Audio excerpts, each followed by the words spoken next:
بسم اللہ الرحمن الرحیم باب الزکاۃ علی الاقارب۔ یہ باب اس بیان میں کہ رشتہ داروں کو زکوٰۃ دینا۔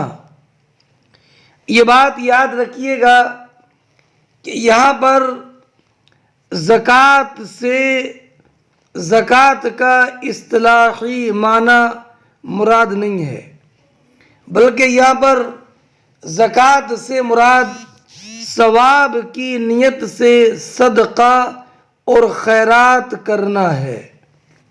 یہ بات ذہن نشین رکھیں۔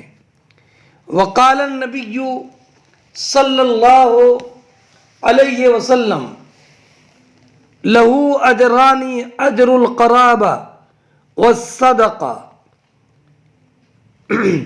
نبی اکرم صلی اللہ تعالی علیہ وسلم نے ارشاد فرمایا کہ رشتہ داروں پر تصدق میں 2 اجر ہیں، ایک اجر قرابت اور دوسرا اجر صدقہ۔ یہ تعلیق ہے اور مسند طور پر اس کی تخریج امام بخاری نے باب الزکاۃ علی الزوج والایتام میں کی ہے، 3 ابواب کے بعد۔ لیکن یہاں پر ہے لہو اجرانی اجر القرابۃ والصدقہ، اور وہاں پر ہے لہا اجرانی صیغہ ضمیر مؤنث کے ساتھ، لہا اجرانی اجر القرابۃ واجر الصدقہ۔ حدیث مبارک سنیے اب۔ حدثنا عبداللہ بن یوسف قال اخبرنا مالک عن اسحاق بن عبد الله بن ابی طلحہ انه سمع انس بن مالک يقول كان ابو طلحہ اکثر الانصار بالمدینة مالا من نخل، وكان احب امواله الیہ بیرحاء، وكانت مستقبلة المسجد، وكان رسول الله صلی اللہ علیہ وسلم يدخلها ويشرب من مائها فيها طیب۔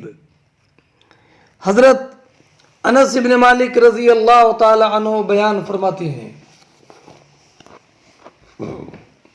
کہ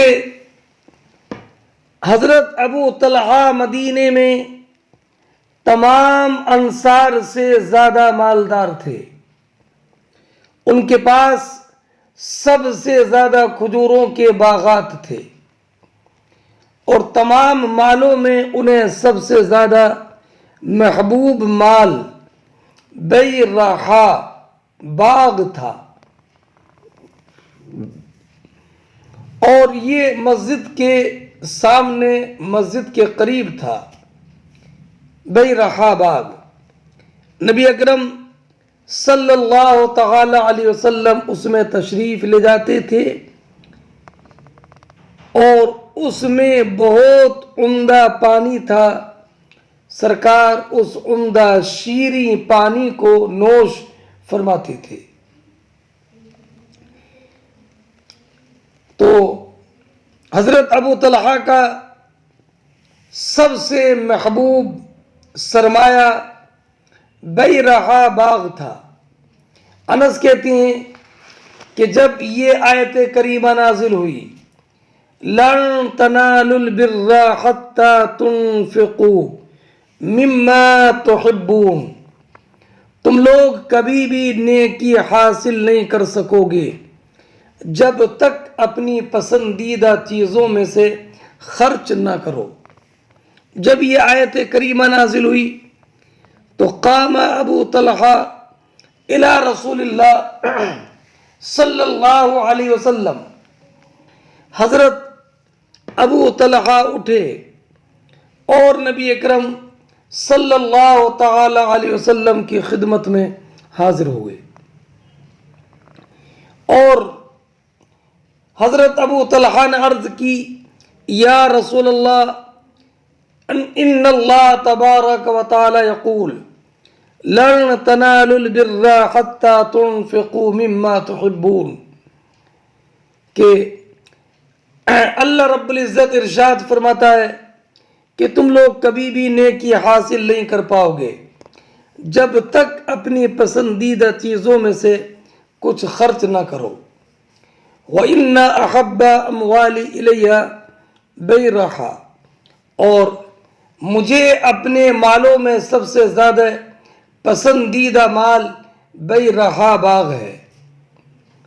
وَإِنَّهَا صَدَقَةٌ لِلَّهِ أَرْجُو بِرَّهَا وَزُخْرَهَا، اور وہ اللہ کے لیے صدقہ کرتا ہوں میں، اور میں یہ امید کرتا ہوں کہ مجھے اس کا ثواب ملے گا، اور اللہ کے حضور اس کا ذخیرہ ہوگا۔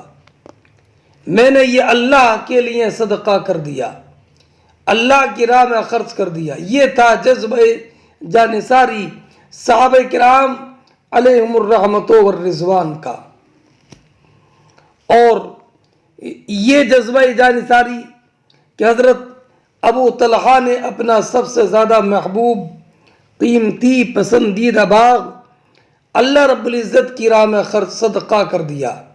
جب یہ آیت کریمہ نازل ہوئی لن تنالوا البر حتی تنفقوا مما تحبون، اور نبی اکرم صلی اللہ تعالی علیہ وسلم کی بارگاہ میں عرض کیا فَضَعَهَا یا رسول اللہ حیث اراک اللہ،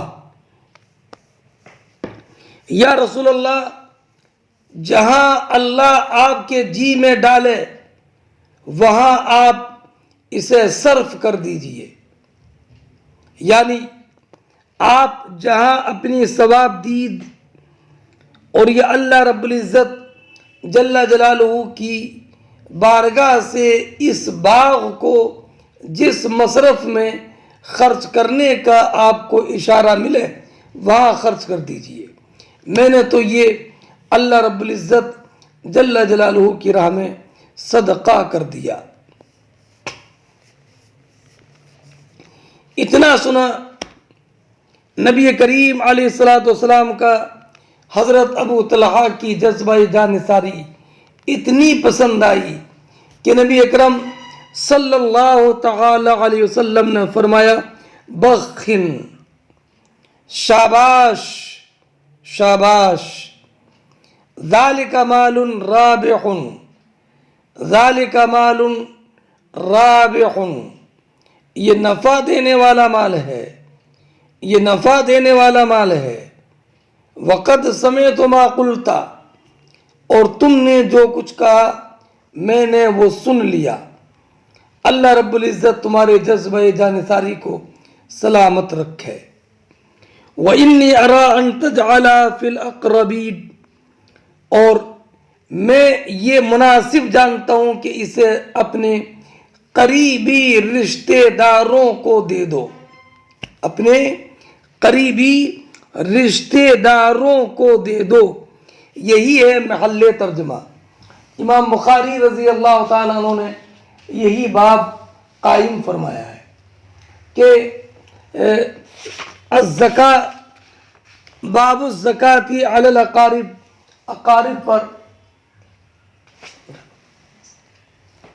اقارب پر زکوٰۃ دینا، یہی باب قائم کیا ہے۔ اور اس سے یہ معلوم ہوا کہ اقارب پر صدقہ کرنا افضل ہے۔ میں نے بتا دیا تھا کہ یہاں پر زکوٰۃ سے مراد زکوٰۃ کا اصطلاحی معنی نہیں ہے، بلکہ زکوٰۃ سے مراد صدقہ اور خیرات کرنا ہے۔ جب نبی اکرم صلی اللہ تعالی علیہ وسلم نے فرمایا اس کو اقربین میں دے دو، اقربین میں دے دو، تو حضرت ابو طلحہ رضی اللہ تعالی عنہ نے یہ باغ اپنے چچا زاد بھائی حضرت حسان ابن ثابت اور حضرت ابی ابن کعب رضی اللہ تعالی عنہما کو دے دیا تھا۔ اس لیے کہ حضرت حسان ابن ثابت اور حضرت ابی ابن کعب رضی اللہ تعالی عنہما دونوں حضرت ابو طلحہ کے خاندانی چچا زاد بھائی لگتے تھے۔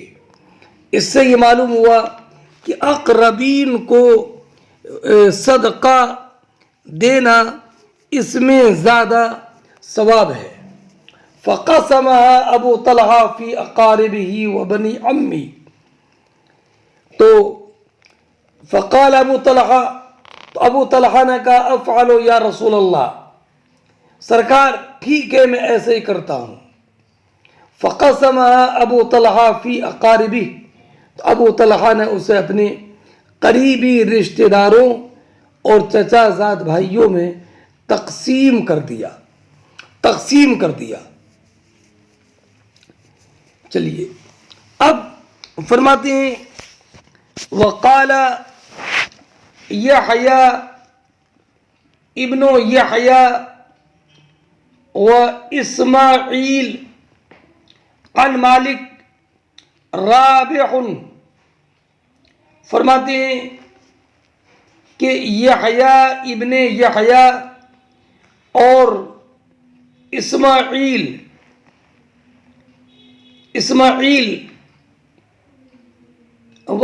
تابعہ روح،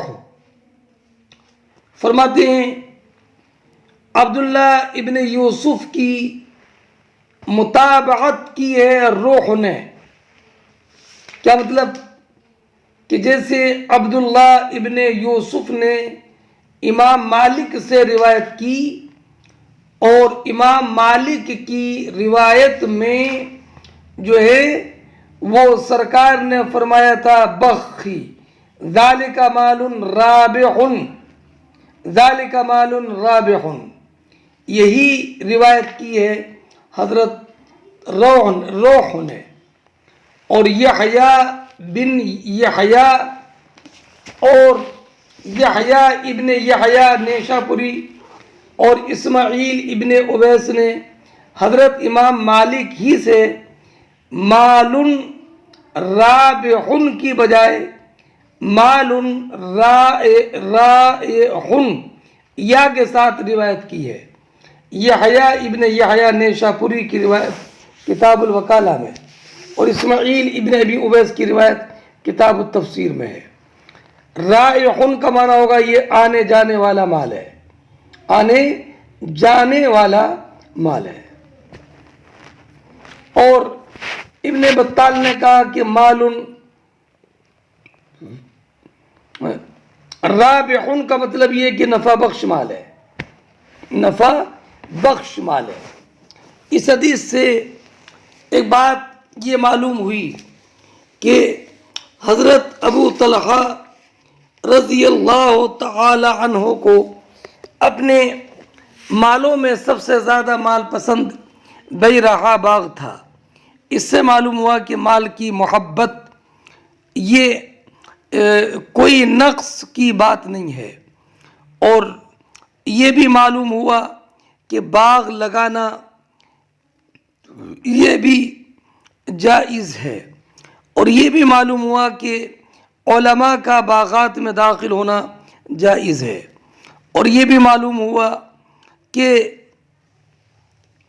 نبی اکرم صلی اللہ تعالی علیہ وسلم اپنے اصحاب کے باغات میں تشریف لے جاتے اور اس کا پانی نوش فرماتے، اور یہ بھی معلوم ہوا کہ اگر باغ لگایا جائے اور اس کے پھل وغیرہ حاصل کیے جائیں تو یہ جائز ہے، جبکہ یہ ذلت و رسوائی کی طرف لے جانے والا نہ ہو۔ اور یہ بھی معلوم ہوا کہ دوست کے کنویں سے پانی پینا یا دوست کے برتن سے پانی پینا جائز ہے، ایسے ہی اس کے پھل یا اس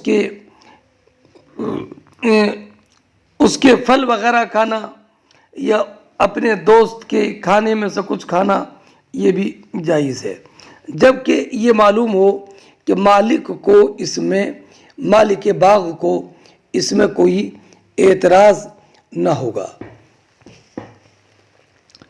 اور یہ بھی معلوم ہوا کہ طاعت اور انفاق فی سبیل اللہ کے مصارف میں اہل علم و فضل سے مشورہ کرنا چاہیے، اور یہ بھی معلوم ہوا کہ وقف صحیح ہو جاتا ہے اگرچہ اس کا مصرف متعین نہ ہو، اور یہ بھی معلوم ہوا کہ حضرت ابو طلحہ نے اس باغ کو اپنے اقارب میں تقسیم کر دیا تھا، حضرت حسان بن ثابت اور حضرت ابی ابن کعب رضی اللہ تعالی عنہما۔ اور یہ بھی معلوم ہوا کہ حضرت ابو طلحہ نے کہا تھا فَزَعْهَا یا رسول اللہ حَيْثُ أَرَاكَ اللہ، سرکار جہاں اللہ آپ کو دکھائے اور آپ کے جی میں بات ڈالے وہاں آپ اس کو خرچ کر دیں۔ تو اس سے معلوم ہوا کہ انسان دوسرے کو یہ کہہ سکتا ہے کہ آپ اپنی طرف سے صدقہ کر دیں اور جس کو چاہیں اس کو دے دیں، اور یہ بھی معلوم ہوا کہ اقارب پر اور اہل خانہ میں سے جو کمزور ہیں ان پر صدقہ کرنا افضل ہے دوسرے لوگوں کے بمقابل، جبکہ یہ صدقہ نافلہ ہو۔ اس کی دلیل یہ ہے کہ نبی کریم علیہ السلام نے فرمایا لَكَ أَجْرَانِ اجر القرابتی والصدقہ، اور حضرت میمونہ رضی اللہ تعالی عنہ سے سرکار نے فرمایا تھا جب انہوں نے اپنی ایک باندی کو آزاد کیا تھا، فرمایا تھا اما انک لو اعطیتها اخوالک کان اعظم لاجرک، اگر تم یہ باندی اپنے ماموں کو۔ حدثنا ابن ابی مریم قال اخبرنا محمد بن جعفر قال اخبرني زید عن عیاض بن عبد اللہ عن ابی سعید الخدری خرج رسول اللہ صلی اللہ علیہ وسلم اضحى او فطر الى المصلى ثم انصرف فوعظ الناس وامرهم بالصدقه فقال ايها الناس تصدقوا، فمر على النساء فقال يا معشر النساء تصدقنا فإني رأيتكن أكثر أهل النار، فقلنا وبما ذلك يا رسول اللہ۔ حضرت ابو سعید خدری رضی اللہ تعالی عنہ بیان فرماتے ہیں کہ نبی اکرم صلی اللہ تعالی علیہ وسلم عید الفطر یا عید الاضحیٰ کے موقع پر عیدگاہ تشریف لے گئے۔ عید کی نماز کے بعد واپس آئے تو آپ نے لوگوں کو نصیحت کی اور آپ نے ان کو صدقہ کرنے کا حکم دیا اور فرمایا کہ اے لوگوں صدقہ کرو۔ اس کے بعد نبی اکرم صلی اللہ تعالی علیہ وسلم کا گزر عورتوں کے پاس سے ہوا تو آپ نے فرمایا اے عورتوں صدقہ کرو کہ بے شک میں نے تم کو دیکھا کہ تم جہنم والوں میں زیادہ ہو۔ تو عورتوں نے عرض کی وَبِمَا ذَلِكَ یا رسول اللہ، سرکار یہ کس وجہ سے ہے؟ قلنا وَبِمَا ذَلِكَ یا رسول اللہ، عورتوں نے عرض کی یا رسول اللہ اس کا سبب کیا ہے؟ تو نبی اکرم صلی اللہ تعالی علیہ وسلم نے ارشاد فرمایا تکسرن اللعن وتکفرن العشیر، تکسرن اللعن وتکفرن العشیر، تم لعن طعن زیادہ کرتی ہو اور شوہروں کی نافرمانی کرتی ہو۔ شوہروں کی نافرمانی اور کثرت لعن طعن کی وجہ سے تم جہنم میں مردوں سے زیادہ ہو۔ اس کے بعد نبی اکرم صلی اللہ تعالی علیہ وسلم نے ارشاد فرمایا ما رأیت من ناقصات عقل و دین اذهب للب الرجل الحازم من احداکن یا معشر النساء، اے عورتوں میں نے کسی ناقص العقل اور ناقصۃ الدین کو تم سے زیادہ تجربے کار مرد کی عقل کو لے جانے والا اور مرد کی عقل پر غالب آنے والا کسی کو نہیں دیکھا. یعنی تم ناقصات دین سے بھی ہو اور ناقصات عقل سے بھی ہو. اس نقصان عقل اور نقصان دین کے باوجود تم تجربے کار عقل مند انسان کی عقل پر غالب آ جاتی ہو اور اس انسان کی عقل کو لے جاتی ہو. نبی اکرم علیہ الصلوۃ والسلام نے یہ ارشاد فرمایا کہ تمہارے جہنم میں جانے کی دو وجہ ہے. ایک تو یہ کہ لعن طعن زیادہ کرتی ہو اور دوسرا یہ کہ تم شوہروں کی نافرمانی کرتی ہو. پھر نبی کریم علیہ الصلوۃ والسلام نے عورتوں کی ایک خصلت کی طرف اشارہ کیا کہ تمہارا نقصان عقل اور نقصان فی الدین ہونے کے باوجود تم تجربے کار عقل مند انسان کی عقل پر ایسی غالب آتی ہو کہ ایسا غالب آنے والا اور اس عقل مند مرد کی عقل کو ختم کرنے والا میں نے تم سے زیادہ کسی اور کو نہیں پایا. ثم انصرف، اس کے بعد نبی کریم علیہ الصلوۃ والسلام واپس تشریف لائے. فلما صار الى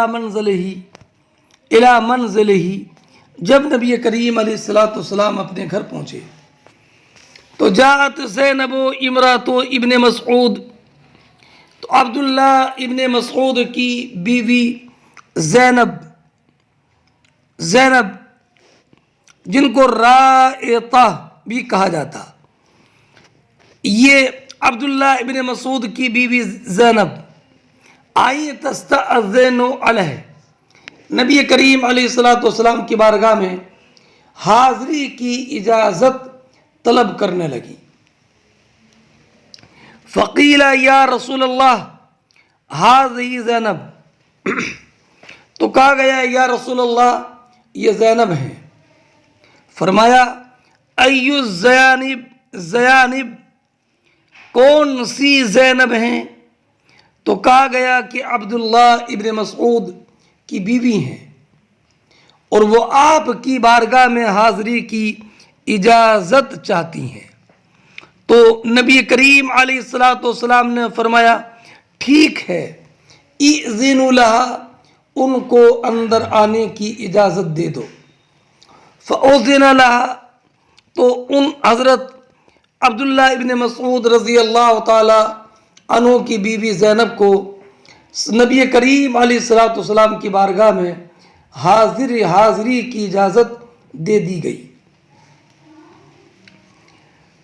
قالت یا نبی اللہ انکا امرت اليوم بالصدقہ، تو انہوں نے عرض کی یا رسول اللہ بے شک آج آپ نے صدقے کا حکم دیا.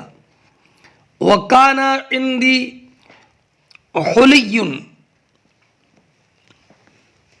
حلی لی فاردت ان اتصدق به، یا رسول اللہ میرے پاس میرے زیورات ہیں، میں ان کا صدقہ کرنا چاہتی ہوں. فزعم ابن مسعود، تو میرے شوہر عبداللہ ابن مسعود نے یہ کہا کہ انا وولدہ احق من تصدقت به علیہم، کہ بے شک میں تمہارا شوہر اور بے شک میرے بچے تمہاری اولاد جن پر تم صدقہ کرو ان سب میں زیادہ حقدار تمہارے صدقے کے ہم اور ہمارے بچے ہیں. عبداللہ ابن مسعود کے قول کا مطلب سمجھ گئے کہ عبداللہ ابن مسعود نے کہا کہ تم اپنا زیور جن پر صدقہ کرو گی، جن پر صدقہ کرو گی ان سے زیادہ تمہارے زیورات کے صدقے کے حقدار ہم تمہارے شوہر عبداللہ ابن مسعود ہیں اور ہماری اولاد ہے۔ اب یہی بات معلوم کرنے کے لیے زینب آئی تھیں کہ کیا میں اپنے زیورات کا تصدق اپنے شوہر کے قول کے مطابق ان پر اور ان کی اولاد پر کروں یا اپنے زیورات کا تصدق کسی اور پر کروں؟ فقال النبی، تو نبی اکرم صلی اللہ تعالی علیہ وسلم نے ارشاد فرمایا، صدقہ ابن مسعود صدقہ ابن مسعود، فرمایا نبی اکرم علیہ السلام نے کہ عبداللہ ابن مسعود نے سچ کہا، زوجو کے و ولدو کی احق من تصدقت بہی علیہم، بے شک تمہارے شوہر اور تمہاری اولاد ان سب میں تمہارے تصدق کے زیادہ حقدار ہیں جن پر تم صدقہ کرو گی۔ یہ ہوئی مکمل حدیث۔ اس سے یہ معلوم ہوا کہ عورت اپنا صدقہ نافلہ دوسروں کے دینے کے بجائے اگر اس کا شوہر مستحق ہے یا اس کی اولاد مستحق ہے تو اس شوہر یا اولاد ہی کو صدقہ نافلہ دے۔ لیکن عورت اپنی زکوٰۃ اپنے فقیر شوہر کو دے تو یہ امام شافعی اور امام احمد کے نزدیک ایک روایت میں جائز ہے، اور امام اعظم رضی اللہ تعالی عنہ اور امام حسن بصری، امام سفیان ثوری، ابو حنیفہ امام اعظم اور امام مالک اور ایک روایت میں امام احمد کے نزدیک عورت کے لیے جائز نہیں ہے کہ اپنی زکوٰۃ اپنے شوہر کو دے، اور یہی مروی ہے حضرت عمر رضی اللہ تعالی عنہ سے، اور حضرت عبداللہ ابن مسعود رضی اللہ تعالی عنہ کی بیوی نے جو سوال کیا تھا تو وہ سوال زکوٰۃ کے بارے میں نہیں تھا، بلکہ وہ سوال صدقہ نافلہ کے بارے میں تھا، اس لیے کہ زکوٰۃ تو 40واں حصہ فرض ہوتی ہے نا، اور یہاں پر عبداللہ ابن مسعود کی بیوی نے کہا کہ میں اپنے جو زیورات ہیں ان سب زیورات کو، جو میرے جو زیورات ہیں ان سب کو صدقہ کرنا چاہتی ہوں، تو لا محالہ کل زیورات کا جو صدقہ ہوگا یہ صدقہ نافلہ ہی ہوگا، کل زیورات کو دینا یہ زکوٰۃ نہیں ہوگی۔ ہاں، اور زیورات تو ان علماء کے نزدیک، یہ زکوٰۃ تو ان علماء کے نزدیک ویسے بھی نہیں ہوگی جو زیورات میں زکوٰۃ فرضی نہیں مانتے ہیں، ہمارے ہاں تو زیورات میں زکوٰۃ فرض ہے۔ یہ دوسری روایت میں یہ ہے کہ حضرت عبداللہ ابن مسعود رضی اللہ تعالی عنہ کی بیوی زینب، جن کو رائتا بھی کہا جاتا، یہ خرچ کرتی تھیں، یہ عورت کچھ بنتی تھیں، کام کرتی تھیں زینب۔ عبداللہ ابن مسعود کے پاس مال نہیں تھا تو یہ اپنے شوہر عبداللہ ابن مسعود پر خرچ کرتی تھیں اور اپنے بچوں پر۔ تو انہوں نے ایک مرتبہ عرض کیا اپنے شوہر عبداللہ ابن مسعود سے کہ آپ نے اور آپ کی اولاد نے مجھے صدقہ کرنے سے روک دیا کہ سب آپ ہی پر خرچ ہو جاتا ہے، صدقہ کرنے کے لیے کچھ بچتا ہی نہیں ہے۔ تو مجھ میں اتنی استطاعت باقی نہیں رہتی کہ میں صدقہ کروں. تو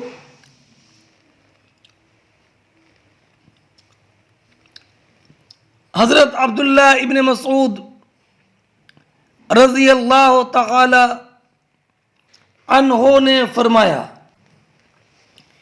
کہ میں تو یہ سمجھتا ہوں کہ تم یہ مجھ پر یا اپنی اولاد پر، میری اولاد پر جو کچھ خرچ کرتی ہو، اس میں بھی تمہارے لیے اجر ہے.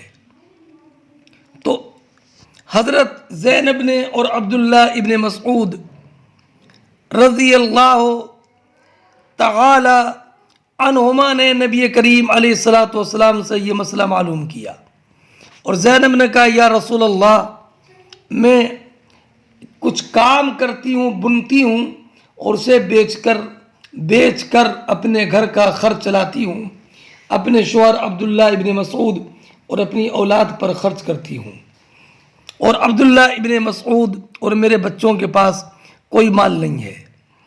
یا رسول اللہ، کیا مجھے اس میں اجر ملے گا؟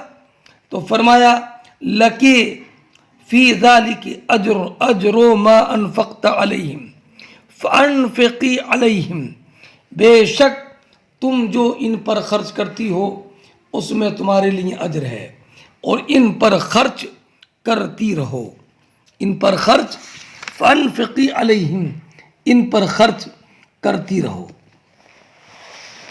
اب رہا یہ معاملہ کہ زیورات میں زکوٰۃ ہے کہ نہیں، تو امام اعظم رضی اللہ تعالی عنہ کے نزدیک عورت کے پہنے جانے والے زیورات میں بھی زکوٰۃ ہے.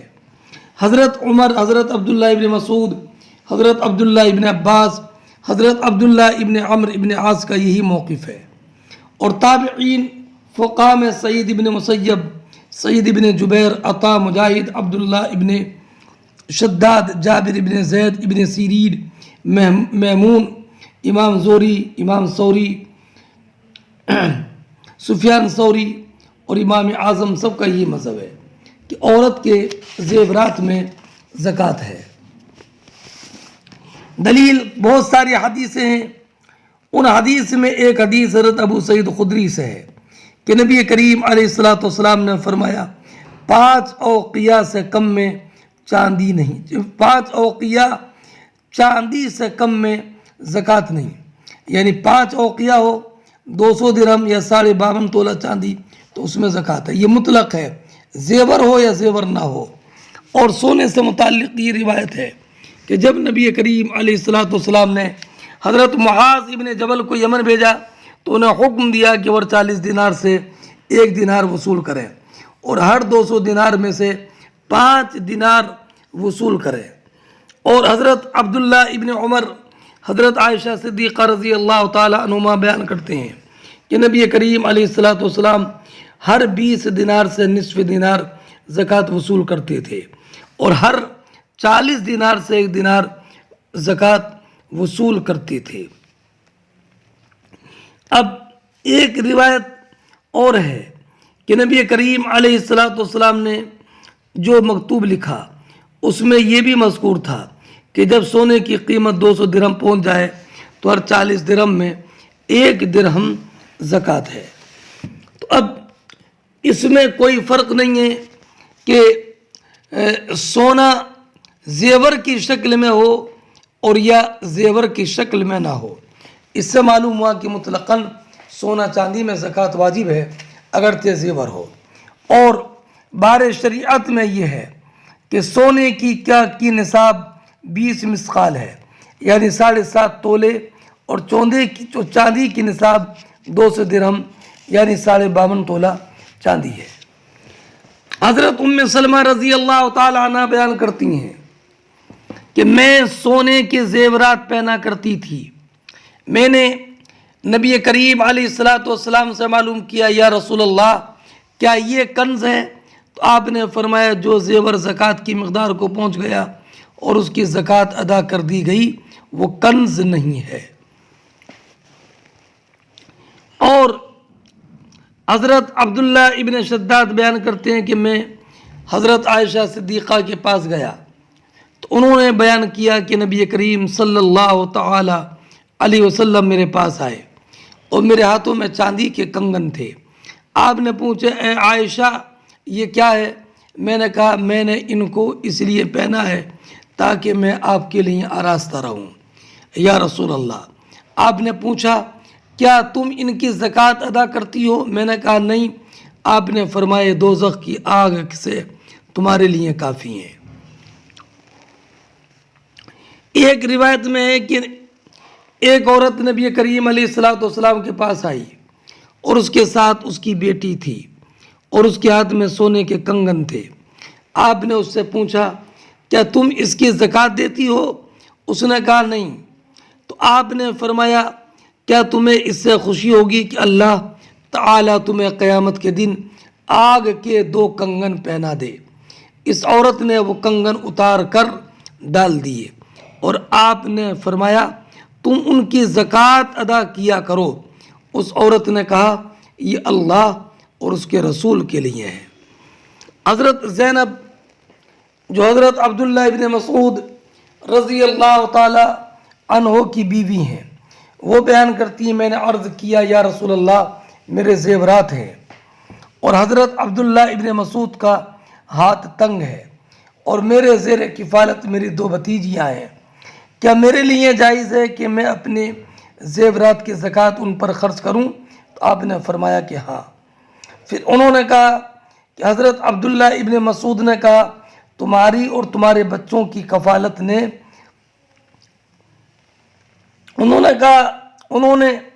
پھر انہوں نے حضرت عبداللہ ابن مسعود سے کہا تمہاری اور تمہارے بچوں کی کفالت نے مجھے صدقہ کرنے سے روک دیا ہے۔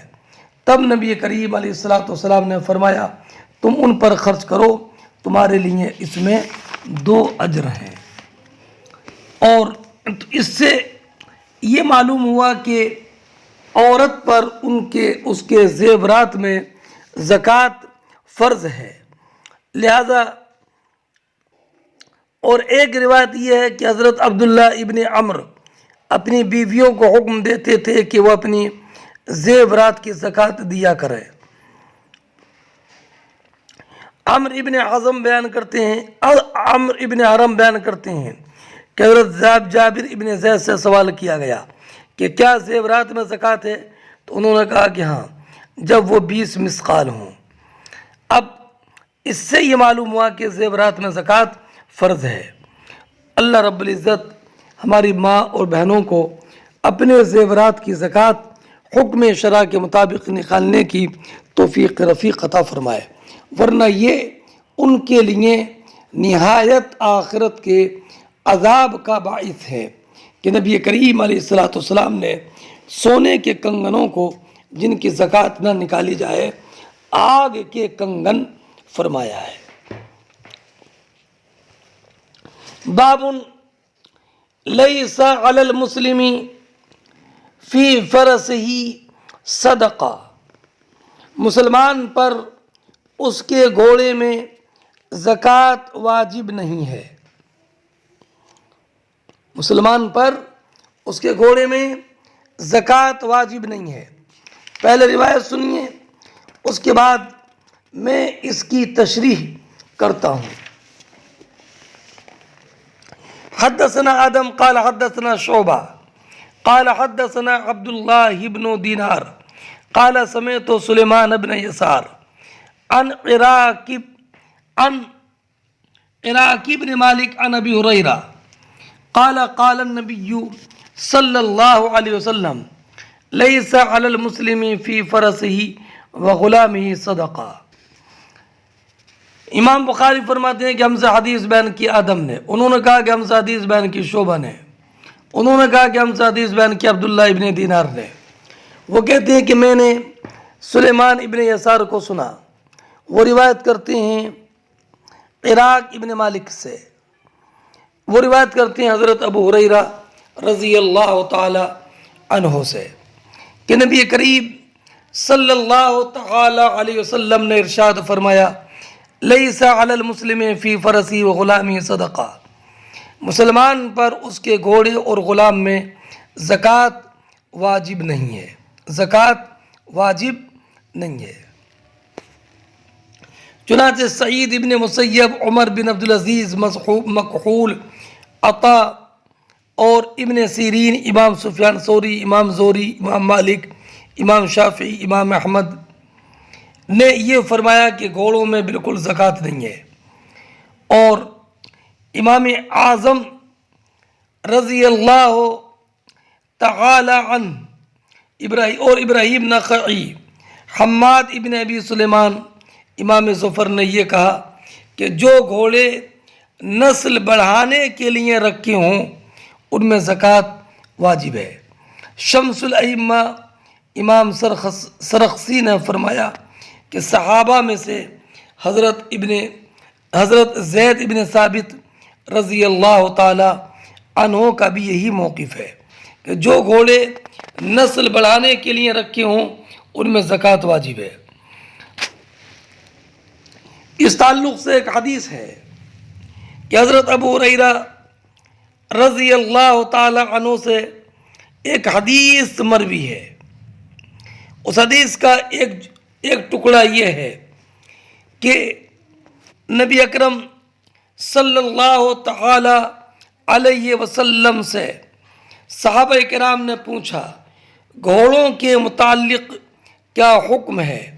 تو نبی اکرم علیہ السلام نے ارشاد فرمایا کہ گھوڑوں کی 3 قسمیں ہیں۔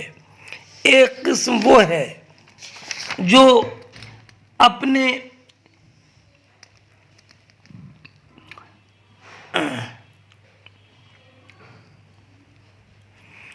مالک کے لیے بوجھ ہے، اور دوسری قسم وہ ہے جو اس کے گناہوں کے لیے ستر اور حجاب ہے، اور تیسری قسم وہ ہے جو اپنے مالک کے لیے اجر ہے۔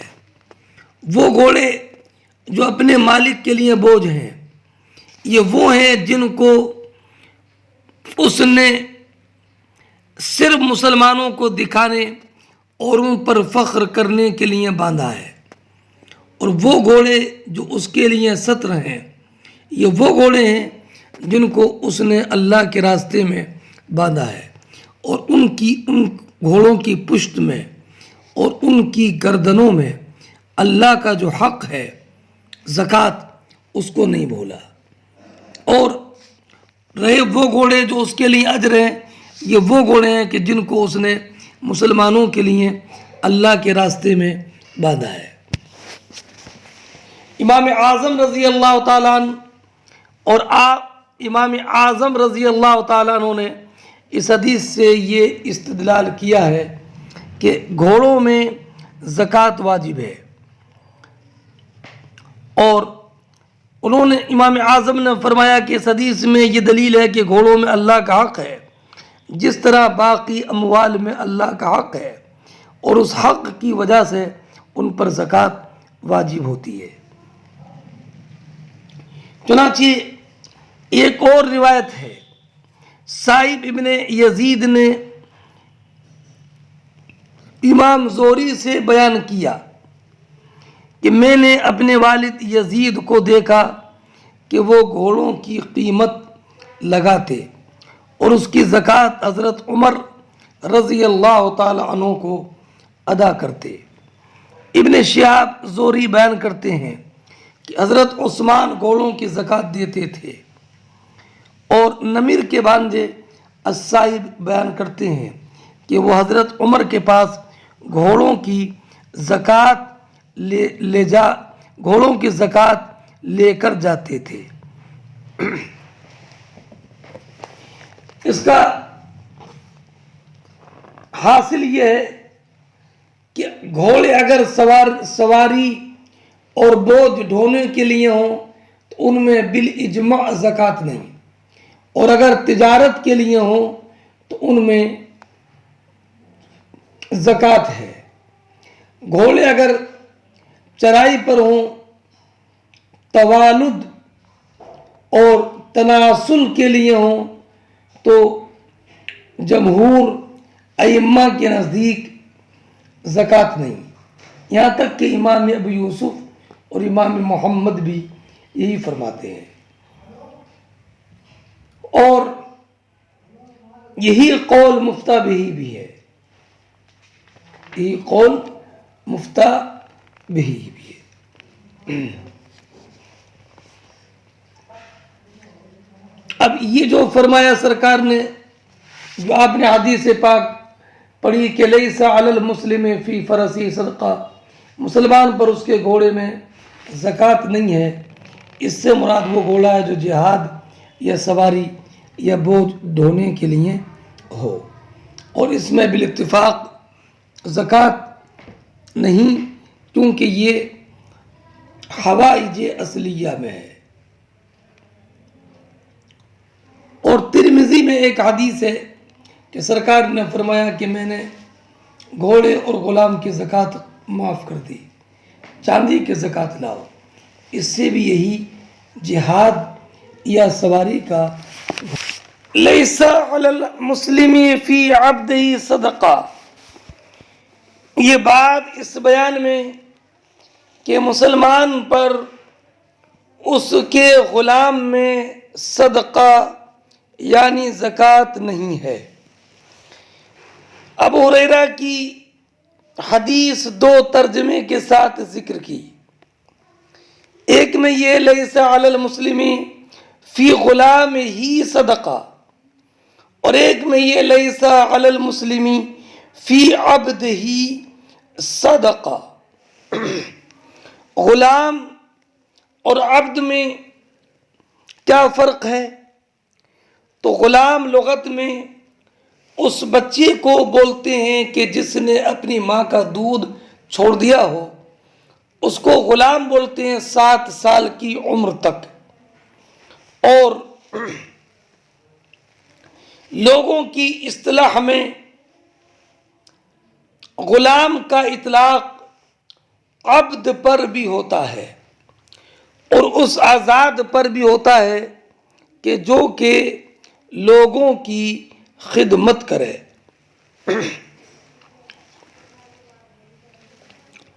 اور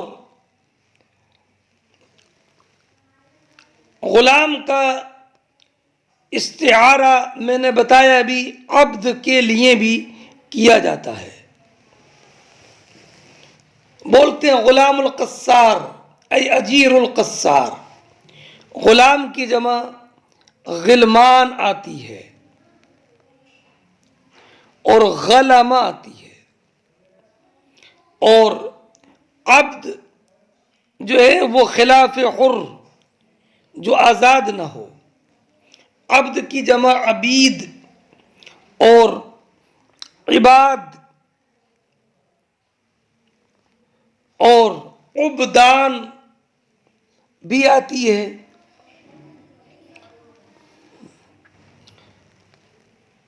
اب روایت سنیے،